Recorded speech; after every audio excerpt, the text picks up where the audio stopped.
आज सेलू तहसील कार्यालयासमोर बेमुदत आणि आमरण उपोषण चालू केलेलं आहे।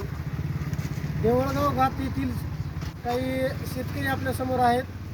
जे शेत रस्ता आहे देवळगाव ते बोरगाव रस्ता, त्या रस्त्यामध्ये 3 बंधारे आहेत।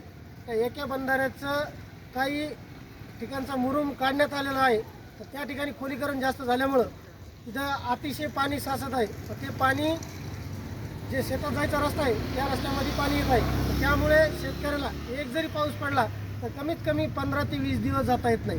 आजची परिस्थिती जर बघितली तर त्या रोडवर 15 ते 20 फूट पाणी साचलेलं असतं। जवळजवळ 100 मीटर अंतरावर म्हणजे तिथं पाणी साचलेलं आहे।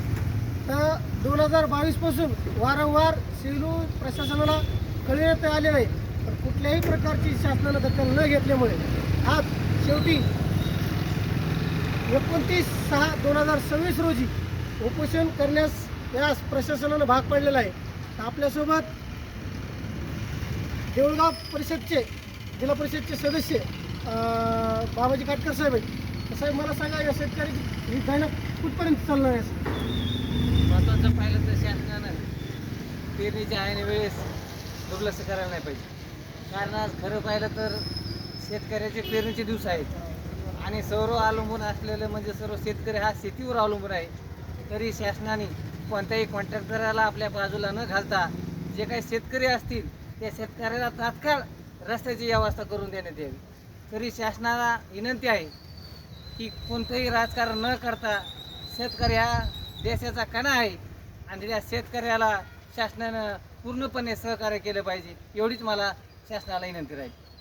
आता जे देवळगाव ते बोरगाव रस्त्यावरील शेतकरी आहेत आपल्यासोबत, रणजित बापू कदम, त्यांचं म्हणणं होतं।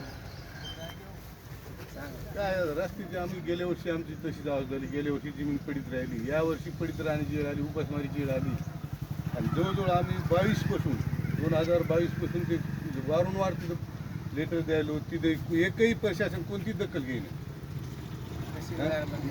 तहसीलदाराला दिलं, डिप्टी कलेक्टरला दिलं, त्याच्यानंतर व्हिडिओ दिलं, मंडळात म्हणजे पूर्ण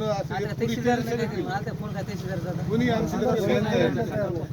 आम्हाला म्हणले पुढच्या 8 दिवसात तुमचं काम मार्गी लावू। 8 दिवस झाले तरी काय नाही। आजी तर बस तरी अजून कोण चालणार नाही। 2022 पासून तक्रारी चालू आहेत, 25 मध्ये दिली, आता 26 आले, म्हणजे जवळजवळ 4 ते 5 वर्ष झाले या शेतकऱ्याला प्रशासनाच्या दाराला म्हणजे चक्रा मारायची, खेटरा मारायची बारी आलेली।